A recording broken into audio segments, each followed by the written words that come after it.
What's up, idols? It's CC Lesson 3. Welcome back to my channel, and thank you so much for clicking on this video. I know. Wait, don't click off the video. I know the title is sus, but I have proof. Fool me once. Shame on you. If fool me, we can't get fooled again. Y'all probably thinking like, Isis, girl, you're not falling for this again. But here's the thing.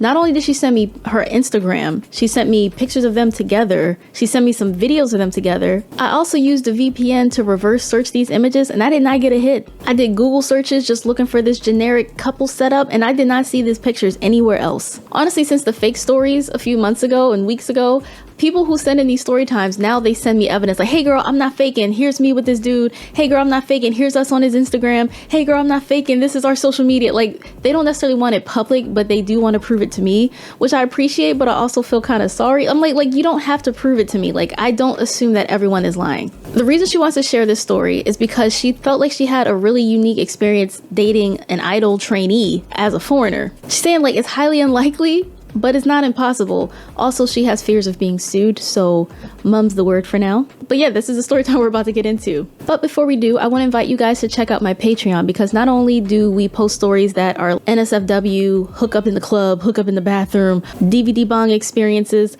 but we also cover topics that I cannot put on YouTube, like dating violence, and the one that I just uploaded today, sexual assault. Usually on YouTube, I have to mute myself when I say that, or I can't say it too often, but given the fact that this whole video is not about that, I think I can say it at least that one time. Here's a little preview of that video. Even though he was older, he was still stronger than me. What bothered me further is the principal made it seem like I was being unreasonable for objecting to sitting in my boss's lap. When the good teacher says something to the principal about his wife not approving, or at least that's what I thought he said because my Korean is mid, he got angry. I was fighting back tears at this point, especially when he said, "Women don't know fun, it's a shame, it has to be this way. Such a new teacher, hopefully not last job." I sat there in the corner trying not to cry when this asshole told me to make him a drink. He said it's a woman's job, and he laughed. He then tried to hit my butt, but he missed. So yeah, there's a link in the description if you guys want to join my Patreon. We have been growing so much, so fast, and I am eternally grateful. Right, and to this story. So we're gonna call her Raya, that's what she asked to go by. Her background is she is half Korean, but from the States. She grew up in a white town in Oregon. She decided to spend some time in Korea to learn more about her Korean heritage, like that side of her family. She told me all about this boy. She told me his name, he's a real dude. She also told me the group that he's about to debut in, because apparently it was supposed to happen last year, but it could happen this year. She wouldn't say which agency, but she did say it's one of the top 3, one that I'm pretty familiar with. I only know Hybe, YG, JYP, SM, Starship.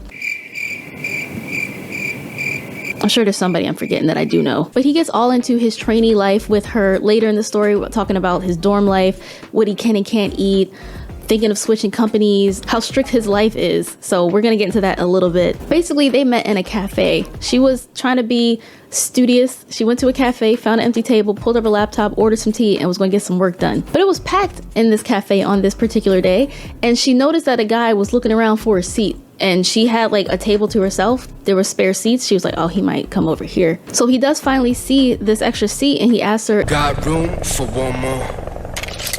"Yeah, feel free, have a seat." Doop. Gets back to work. So he thanks her and he sits down, and Raya would glance over at him like, damn, this dude looks like AI, like he is so cute. But she tried to ignore it and go back to work. But she also found it hard to do because she noticed girls in the cafe were taking pictures of him and looking at him and pointing at him and whispering about him. So he finally gets her attention, and he's like, "Your Korean's really good." And she's like, "Oh, thank you. I'm actually half Korean." He's like, "Oh, really? Where are you from?" She's like, "Oh, I'm from the States." By the way, she said we can call him G because that's an initial in his name. So he asked her what she does, and she says, "Oh, well, right now I'm just a student. I came to Korea for about a year. I just wanted to get in touch with this side of my family." And she asked him what he does. He said, "Kind of the same thing." Boy, if you don't get... And she's like, "What's up with the cryptic messages? What do you mean kind of the same thing? Where do you go? Where do you study?" And he said he's studying dancing and singing, which is technically true. She said, "That's dope. I love dancing, but I can't sing for shit." So they actually sat there and talked for a bit, and he apologized for distracting her from her work. She's like, no, it's fine. I definitely could use a break." So before G leaves, he says he's really busy these days, but he would like to meet up with her and they could get some tea again. She's like, "Yeah, that sounds great. We can exchange Instagrams." He's like, "Oh, I don't have Instagram." She's like, "Wow, that's kind of refreshing, but also weird." So he says, "Give me your cacao. I'll be in touch." She couldn't get his number just yet, apparently. He says they'd be meeting as just friends, and she felt that kind of weird that he felt the need to clarify by that. And she's like, okay, fine, we can be just friends, dude. Like, you're assuming I'm interested in you? She was. But he didn't need to know that. I just think that's funny because my boyfriend friend-zoned me before we met up ever in person. He said logistically it wouldn't work out, and as long as there's no, what did he say? Like, illusion of a relationship or something. I was like, okay, yeah, that's fine. So when I met up with him for the first time, I'm all, sup broski, saw dude, yeah bro, being like a broy girl, I guess, because I thought he was just being my friend. And then a few weeks later he kissed me. So I was like, wait, what is this? What are you doing? Then he was like, oh, come on, you had to know I liked you. I was like, you told me we were just friends. What do you mean? So sure, G says that they're only friends, but come on. He also says he needs to practice his English because it's important for Korean youth to be proficient in English and it'll help his career in the long run, which again is technically true. So she's like, sure, that sounds great. I don't know too many people here. I could always use a hangout buddy, whatever this is gonna be. So he leaves and she goes back to finishing her work. But she couldn't stop thinking about how nice he was and how cute he was. She did say it low-key sucked that he just wanted to be friends with her, but she figured as pretty as he was, he for sure definitely already had a girlfriend. What's crazy is she said like 3 weeks went by and she didn't hear a word back from this dude. So she's like, ah well, another one bites the dust. So one day she was out rock climbing with some of her friends and she finally got a message on Kakao from some person. 잘 지냈어요? So of course she's confused and she asks who this is and what are you talking about? He says, it's G from the cafe. I'm so sorry it's been so long. He said he hasn't had his phone. She's like, what does that mean? You lost your phone? And again, he said, yeah, something like that. Breathe in. Boy. Go in your room. Go. He said he can explain more when they meet up for tea or go for a walk and asks if she's free like right now. She's like, wait, why can't we ever meet for a meal? Like, why do you always want to meet for tea? You must love tea. And he said he's on a very strict diet right now. But tea is always okay, few to no calories. She says she was busy now. Like, I haven't heard from you in 3 weeks and you hit me up and expect me to drop everything and just run to you? Like, I'm busy right now, maybe this weekend. He says he's busy on the weekend and he can't do that, unfortunately. She's like, all right, well, you know, I'll see you when I see you, but I'm busy right now, I'm sorry. He apologized and agreed it was really weird, short notice. She said, that's okay, just let me know when you're free. And she didn't get a reply from him for a few more hours. You'll notice a pattern with very inconsistent responses. Then he asked her if she had any free time later this week. She said, well, since you insist on just tea, I'm sure I can make time for tea on Thursday. So he's like, great, I'll see you then. So Raya's still rock climbing with her friends, and aside from a few text exchanges back and forth, they were still talking. She was like, he's cute, he's a little weird, I can't wait to find out more about this dude. So now it's Thursday morning, and she texts him like, hey, when and where should I meet you? No response, crickets for a few more hours. So then she's just sitting there like, really bro, you doing this again? And just when she was about to go out and do her own thing, he said, oh hey, I'm sorry, maybe we can meet at the Soulism Cafe. She thought he'd sweeten the deal by offering to pay since he's been so inconsistent. That sounded good to her. She thought that was very sweet. She said, okay, I'm on my way, I'll see you soon. So they met up at the cafe and she said homie looked like he was running from the law because he had on a face mask, a baseball cap, and like a t-shirt with a hoodie. He didn't have the hood up necessarily, but it was there in a quick flip if he needed it. So Raya asked, bro, what's up with your fit? He said there's something that he wants to tell her, something that'll better explain the situation after they get their drink and find somewhere quiet to sit. So she's like, okay, the suspense is killing me. So they take their seat, he catches up with her first, lots of small talk. Hey, how you been these days? How are you finding your life in Korea so far? How are your studies going? She's like, yeah, good, great. Okay, tell me what you need to tell me. He explains that he wants to spend time with her, but he can't because he's training. She's like, oh, okay, an athlete. That makes sense. The strict diet, the super busy schedule, totally makes so much sense. Thank you for clarifying that. So then she's like, what sport do you play? Like, I like sports. He said, K-pop debut. She's like, wait, what? Now, Raya actually isn't into K-pop like at all. She prefers Ed Sheeran, Harry Styles. Those types of dudes are more her vibe. Dua Lipa, Taylor Swift, Ariana Grande. She knows a few BTS songs, but that's only because she said, and I quote, it's impossible to not know who BTS is these days. But she says she grew up being the only ethnic person in her town, so she did everything she could to fit in and assimilate with other white kids.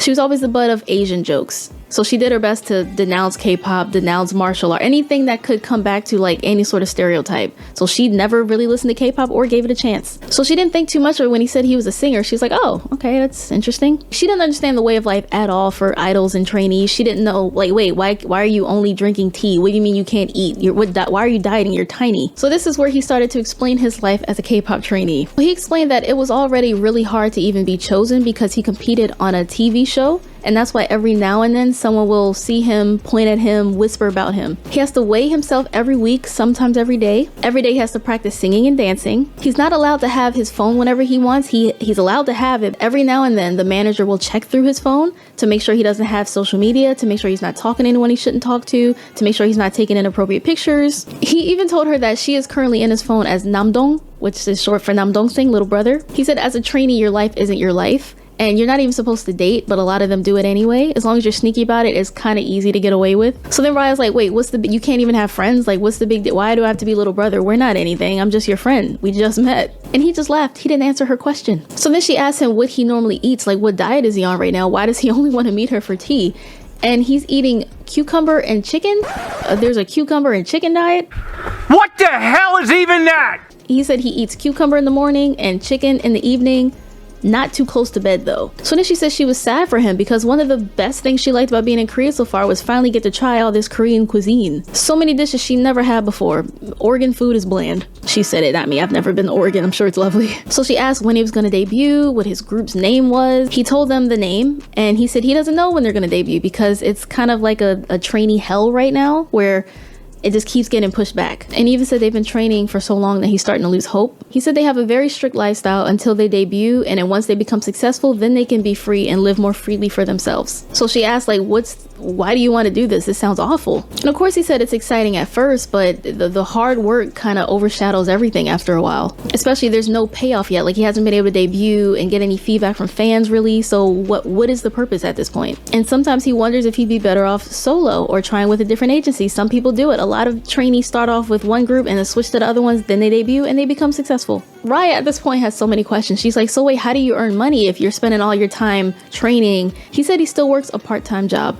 Aside from that, his parents also give him some money. She's like, oh, well, speaking of your parents, do you live with them? He's like, nope, I live at the dorm with my bandmates. And then he reminisces on, oh, I miss having my own room. So then she asks, like, what is practice like? What kind of music do you make? She just has all these questions because she's never, for one, really listened to K-pop, and two, how many people have the chance to just meet a trainee like that? And G was surprised that she knew nothing about K-pop. He's like, how? How is that possible these days? So she explained the Oregon backstory. She did her best to blend in with the rest of the kids at her school, look, act, sound, be white. And he felt sad for her. He said, well, it must be a relief to finally be in Korea where, you know, you're around your people. She's like, well, not really, because people still see me as a foreigner before anything else. Even you were surprised when you found out I was half Korean. She's very guiltful. That's all they see when they look at her in Korea even. So then they had this deep discussion about their dreams and identities and goals and fitting in and just happiness. And it was a really nice, deep conversation. And she felt really close to him after this chat. She's like, you know, we might end up being friends. Maybe we'll date. Who knows? We'll see where it goes from here. But so far, I really like this dude. And then he said, even when I can't talk to you or I can't meet up with you, just know that it's not because I don't want to, it's because I literally can't. And she felt more sympathetic and mad at herself for getting so mad at him without knowing the full situation and assuming the worst. But she did say in her defense, she's dealt with a lot of BS in the dating scene. The ghosting, the gaslighting, the cheating, the lying. And bruh, the bar is in the trenches. It's in hell. That's how low the bar is these days when it comes to dating. You know it's bad when basic communication and honest, open conversation is praised as a rare and precious commodity. After this, they did go a few days without any conversation whatsoever, but now she knew what to expect. Whenever they met up, they'd always meet up for tea or they'd go for a nice walk, because that's very much allowed in his field. She was also helping him with his English too, so she felt like he wasn't necessarily sneaking out to see her in a bad way. Like, he was spending time with her, getting better at English, which is good for his career, right? You know, if someone ever caught them, she could say, no, I was just teaching him English. So this continued for a few weeks. They didn't have any official labels or anything like that, but they didn't want to rush anything because they were in a good place. They never kissed yet. They couldn't send flirty text messages because if someone went through his phone and saw that, why are you kissing Namdong Sing? Why are you flirting with your little brother? That's weird. They had to save all those interactions for low-key in-person settings. But unfortunately, like, can you imagine? G always felt like somebody was watching him. So even when they held hands, it would be like under the table. He was always worried somebody would take pictures of them, notice him, ask who she is. So they couldn't take pictures, like couple pictures. They could take pictures as friends, but they couldn't do any cutesy couple poses. No phone calls, no kisses, no flirty exchanges, nada. But one day after seeing each other for over a month, he finally got some vacation time. And they went on an actual date. Not just a walk, not a cafe, but like an actual date.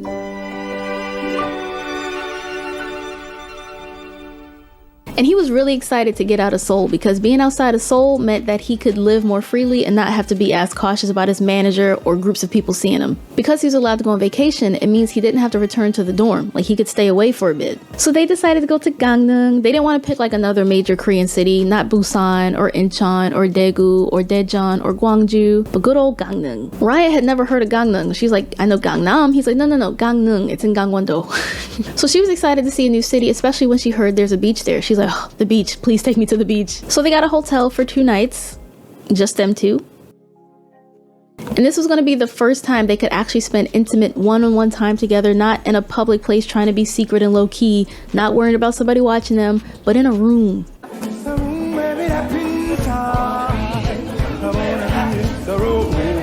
So they got there kind of late in the evening. They decided to go for dinner, and then they took a walk on the beach. And it's a good thing they got to get that beach in because the next day was just a rainy mess. But one thing is, Raya was really nervous about being in a hotel room with this boy. She didn't know what to expect or what he would try to do or what would happen. But apparently G got the hotel room with 2 separate beds, and he said he's a virgin and he plans to stay that way until he debuts.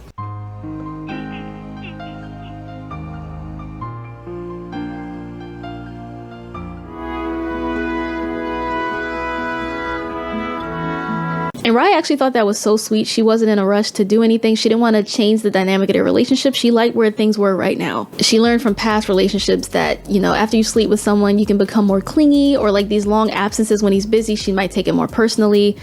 Best to not fog up your mental. And it's cute because G was worried that that would scare her off, but she liked that even more about him. One thing exciting that happened when they got to their hotel room, they did finally have their first ever actual kiss. I mean, he's in the dorm with his group mates. She's in the dorm with fellow students. They had nowhere to really go. They couldn't go to some motel or love motel or hotel in Seoul because, think about it, if someone sees you walking out with some girl or even by yourself, that's weird.